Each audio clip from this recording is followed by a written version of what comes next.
Hello everyone, welcome to tech Sharmit. आज के session में हम WC कमांड से रिलेटेड एक और टॉपिक कवर करेंगे, जिसमें हम देखेंगे कि कब हमें -C और -M आर्ग्यूमेंट पास करना होता है WC कमांड के साथ में। इससे पहले हमने देखे थे कि कैसे नंबर ऑफ लाइंस और वर्ड्स को इंडिविजुअली फैच किया जा सकता है और उसकी कॉम्बिनेशन को भी यूज़ किया जा सकता है। वैसे ही हमारे पास दो और ऐसे आर्ग्यूमेंट होते हैं, एक होता है -C और एक होता है -M। तो इन दोनों को कब यूज़ किया जाता है, कैसे उनको, कौन से ऐसे सिचुएशंस होती है जहाँ पे आप इसको यूज़ करके वैल्यूज़ को फेच कर सकते हो, ये पूरा टॉपिक हम इस पूरे सेशन में डिस्कस करने वाले हैं।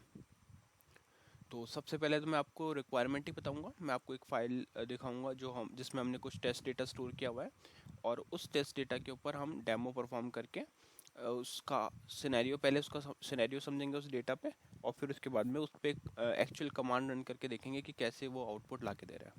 ठीक है। सेम चीज़ हम बाकी फाइल्स पे भी डिफरेंट डिफरेंट फाइल्स पे रन करके देख लेंगे सेम कमांड को। और जब सब चीज़ें क्लियर हो जाएगी, उसके बाद में मैं आपको एक सेल प्रोग्राम में भी बता दूंगा कि किस तरह से एडिटिंग करी जाएगी जब आपको इस तरह की कोई WC कमांड को रन करना होगा। ठीक है, तो स्टार्ट करते हैं सेशन को। सबसे पहले यहाँ पे आपको लिखना पड़ेगा वर्क एलएन के। अब हम वर्क एलएन के क्यों लिखते हैं? Work with object link screen open करने के लिए। अब इस work with object link screen पे क्या होता है, जब भी आप कुछ भी यहाँ पे ट्रैवर्स करना चाह रहे हो, जैसे कोई भी आपकी फाइल है या डायरेक्टरी यहाँ पे अगर है, बाय डिफ़ॉल्ट डायरेक्टरी हमारी रहती है /home/शर्मित। आपके केस में यहाँ पे यूज़र नेम डिफरेंट रहेगा, जैसे मेरा यूज़र नेम शर्मित है तो यहाँ आ गया शर्मित। अदरवाइज़ यहाँ पे आता है, सपोज आपका अगर यूज़र नेम ABC है तो यहाँ पे आ जाता है /home/ABC। ठीक है। अब यहाँ से अगर मैं पेज डाउन करता हूँ तो हमारे को एक फ़ाइल मिलेगी, जैसे अपन अभी के लिए एग्जांपल ले लेते हैं एक फ़ाइल का RRY.txt। अब इस फाइल में क्या है, हमारे पास कुछ टेस्ट डेटा स्टोर्ड है ना। ये वर्ड्स है हमारे पास, टेस्टिंग, line1, फ्रॉम फाइल,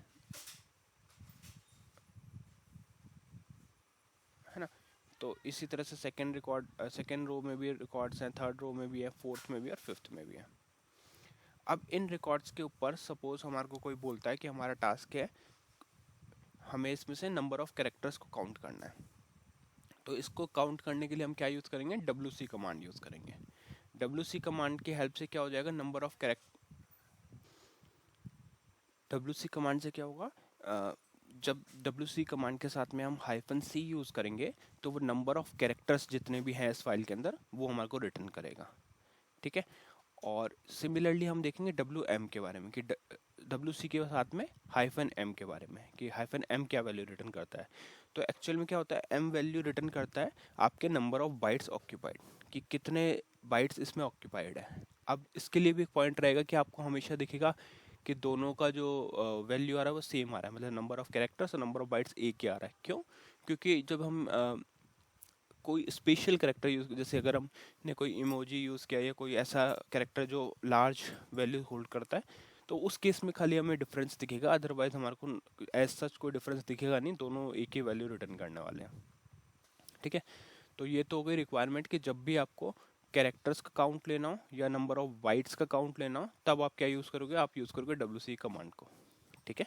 तो अब इस फाइल को हम एज ए डेमो यूज़ करेंगे, तो इसके लिए हमें इसका पाथ चाहिए। तो मैं यहाँ से सिंपली इसका पाथ कॉपी करूँगा, और अब हम यहाँ से चले जाएंगे QSH कमांड पे। तो यहाँ लिखेंगे QSH, एंटर। QSH करते क्या आ गया यहाँ पे, क्यू शेल कमांड प्रॉम्प्ट हमारे पास ओपन हो गया। अब इस Q shell command entry screen के ऊपर आप जितनी चाहो उतनी क्यू शेल कमांड रन कर सकते हो। फॉर एग्जाम्पल, मैं आपको पहले बाय डिफ़ॉल्ट दिखाता हूँ कि WC से बाय डिफ़ॉल्ट आउटपुट क्या आता है। हो सकता है आप में से कुछ लोगों ने पहले वाले सेशंस नहीं देखे हो, तो उनको भी एक रिवीजन हो जाएगा कि एक्चुअल में WC जब हम नॉर्मली रन करते हैं तो क्या क्या आउटपुट आता है, और फिर हम अपना जो इंडिविजुअल वैल्यू फेच करते हैं वो कैसे करा जाता है।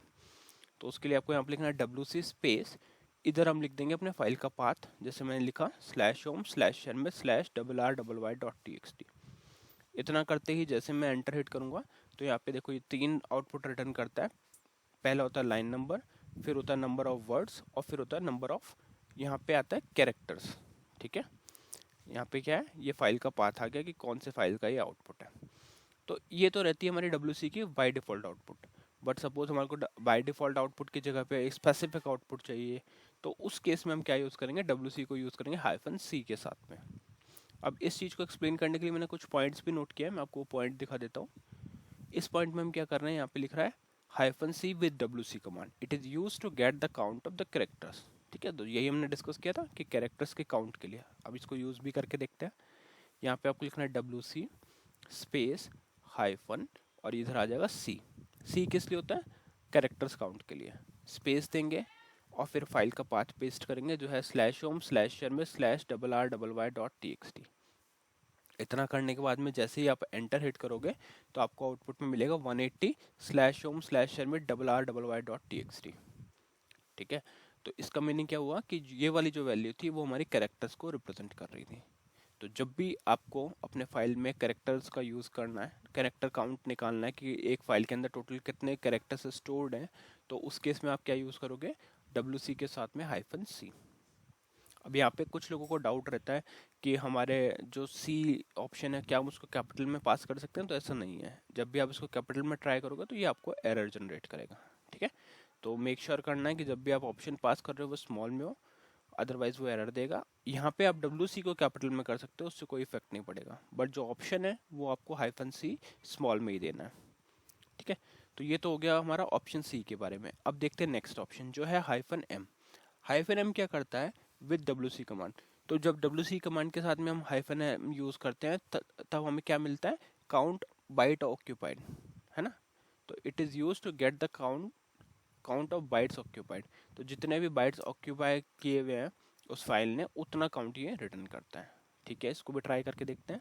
सेम सिंटेक्स रहेगा, ज़्यादा इसमें डिफरेंस नहीं है। आपको यहाँ पे लिखना है सबसे पहले wc स्मॉल में स्पेस देना है, यहाँ पे आ जाएगा आपका m क्या करता है, काउंट ऑफ बाइट्स। ठीक है, /home। अभी तक जैसे हमने देखा था इनिशियल मैच कर रहा था, जैसे लाइन के लिए L था, वर्ड के लिए W, कैरेक्टर के लिए C, बट यहाँ पे M है। तो ये चीज़ का आपको ध्यान रखना है, कई बार इंटरव्यू क्वेश्चन भी हो जाता है कि नंबर ऑफ बाइट्स के लिए क्या यूज़ करते हैं, तो उस टाइम आपको ध्यान आना चाहिए कि -m हम यूज़ करते हैं। फिर आ जाएगा आपका नॉर्मल पाथ जो है /home/share में $rrY.txt, और इसके बाद आप जैसे ही एंटर इट करोगे तो यहाँ पे आपको आउटपुट मिल रहा है 180 और फाइल का पाथ। अब इसमें कंफ्यूज नहीं होना, ये कैरेक्टर जैसा ही आउटपुट रिटर्न कर रहा है। क्यों, क्योंकि ऑलमोस्ट वही बाइट्स ऑक्यूपाइड होते हैं और ज़्यादातर आपको यही मिलेगा कि सेम बाइट्स वहाँ पे ऑक्यूपाइड है, तो उस चीज़ का प्रॉब्लम नहीं होना चाहिए।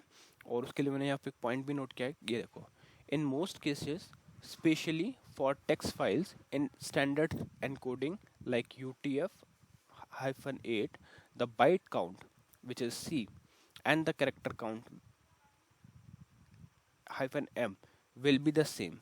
However, in some cases, such as when dealing with a multi-byte characters like emojis, the character count -m may be different from the byte count -c। ठीक है, तो ये चीज़ हमें पता होनी चाहिए कि जब भी हम इमोजीज वगैरह यूज़ करेंगे तब उसमें हमारे को डिफरेंस दिखेगा। अदरवाइज आप -m और -c दोनों को यूज़ कर सकते हो WC कमांड के साथ में। ठीक है, आई थिंक अब आपको ये सारी चीज़ें क्लियर हो गई होगी कि कैसे हम इसमें कमांड की हेल्प से इंडिविजुअल वैल्यू फैच कर सकते हैं। और इसका अगर कॉम्बिनेशन यूज़ करना हो तो क्या वो पॉसिबल है। यहाँ पे हम m और c का कॉम्बिनेशन भी देख लेते हैं। तो यहाँ पे ये एरर दे रहा है। ठीक है, क्या लिखा हुआ है, option m is mutually exclusive with option c। और अगर इसको हम CM लिखेंगे तो भी आई थिंक वो एरर ही देगा।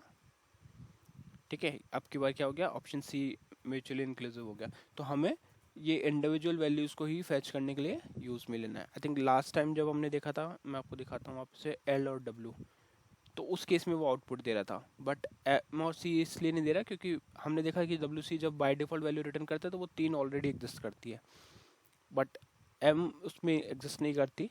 तो इस वजह से आपको यहाँ पे ये मेंशन करना होगा कि कौन सा, अगर आप L और W यूज़ कर रहे हो तो आप साथ में यूज़ कर सकते हो, अदरवाइज आपको इस तरह से इंडिविजुअल करना है क्योंकि C और M एक साथ वर्क नहीं करता। ठीक है, तो ये तो हो गया पूरा प्रैक्टिकल पार्ट अपना। अब फटाफट से मैं आपको बताता हूँ कि अगर CL में इसको कभी यूज़ करना हो तो कैसे करेंगे। यहाँ पे मैं सिंपली लिखूँगा Q शर्मित, और इधर आपको एक प्रोग्राम दिखेगा, ये मेरा ऑलरेडी एग्जिस्ट प्रोग्राम है। तो इसमें यहाँ पे मैं आपको बता देता हूँ बस चेंजेस क्या क्या करने होंगे। तो यहाँ पे सबसे पहले एक वेरिएबल तो चाहिएगा, हमें वेरिएबल बनाएंगे, वेरिएबल का नेम, टाइप, स्टोरेज और लेंथ। उसके बाद में आपको सिंपली CHG से उस वेरिएबल में वैल्यू सेंड करनी, यहाँ आ जाएगी अपनी कमांड, जैसे WC स्पेस -C और फाइल का पाथ, ठीक है, कोटेशन रहेंगे स्टार्टिंग में और एंड में, फिर एंटर करना है। उसके बाद में strqsh करके आपको उस वेरिएबल को पास करना है, जिस भी वेरिएबल को आपको एग्जीक्यूट करवाना है या जिसमें भी आपकी कमांड है। उतना करने के बाद आप सिंपली अपने प्रोग्राम को कंपाइल करके कॉल करोगे तो वो आपका आउटपुट ला के देगा, ठीक है। तो इस सेशन के लिए इतना ही था। आई होप ये आपको क्लियर हुआ होगा। नेक्स्ट सेशन में हम बाकी टॉपिक डिस्कस करेंगे। So thank you for watching tech share with.